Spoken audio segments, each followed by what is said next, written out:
तुम्ही? तेवढं light bill आलंय, भरून घ्या. अगं 2 मिनिटं बसू दे तर मला. का ऑफिस मधनं आल्या आल्या सुरू झालीच लगेच? अहो लाईट बिल तर भरायला सांगितलंय, मग एवढं चिडायला काय झालंय माझ्यावर? आणि हे बघा, का तुमचा ऑफिस मधला राग ना ऑफिस मध्ये सोडून यायचं, घरी येऊन माझ्यावर नाही काढायचा. अगं हा भरतो लाईट बिल.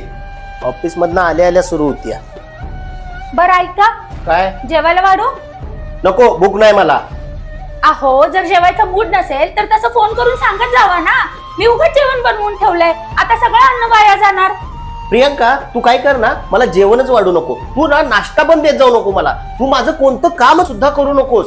फक्त ना एक काम कर, मी ऑफिस मधनं आलो ना 4 शब्द प्रेमानं बोलत जावं. अगं दिवसभर ऑफिसात खूप कामं असतात. घरातून धक्का खात ऑफिसला जायचं, ऑफिसचं टार्गेट पूर्ण करायचं, नाही झालं तर बॉसचं ऐकून घ्यायचं, परत धक्का खात घरात यायचं आणि परत तुझं हे असलं बोलणं ऐकायचं. अगं मला खरं खरं सांग बघू, मी तुझ्यावर कधी ओरडलोय का? तुला जी गोष्ट हवी आहे ती गोष्ट मी दिलीय का नाही? जिथं जायचंय तिथं मी घेऊन गेलोय का नाही? तुझ्या सगळ्या इच्छा पूर्ण केलेत.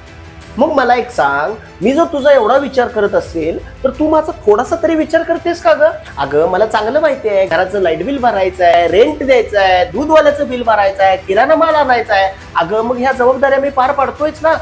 पण जर एखादा माणूस बाहेरून घरात थकून मागून आलाय, त्याला शांत बसू द्यावं, 2 घोट पाणी विचारावं, हा एवढी पण मी अपेक्षा करू शकत नाही का ग तुझ्याकडून? आय एम सॉरी, चुकलं माझं. मी परत असं नाही बोलणार तुमच्याशी, माफ करा मला. मला असं वाटत नाही की तू माझी माफी मागावीस. तू फक्त ना माझ्याबरोबर प्रेमाने राहा. आय प्रॉमिस, आजपासून आपण प्रेमाने राहूया. असू दे, जा. खूप भूक लागली मला, जेवायला वाढ.